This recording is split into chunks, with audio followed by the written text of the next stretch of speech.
So ఎవరైతే patients ఈ brain stroke అంటే కెరటిడ్ ఆర్టరీ డిసీజ్ వచ్చింది అని చెప్పేసి మన చిరంజీవి హాస్పిటల్స్కి వస్తే కనుక వాళ్ళని ఎలా డయాగ్నోస్ చేస్తారు పేషెంట్ని మీరు?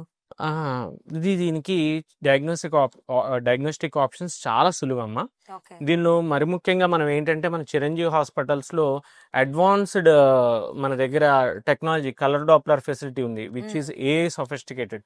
దాంతో మనం ఏం చేస్తామంటే ఈ రక్తనాళంలో ఎంత పర్సెంటేజ్ బ్లాక్ అంటే బ్రెయిన్‌కెళ్ళే రక్తనాళం, అన్ని రక్తనాళాల్లో కాదు. ఈ బ్రెయిన్‌కెళ్ళే రక్తనాళంలో ఎంత పర్సెంటేజ్ బ్లాక్ ఉందో కెరటిడ్ డాప్లర్ ద్వారా చూసుకుంటాం.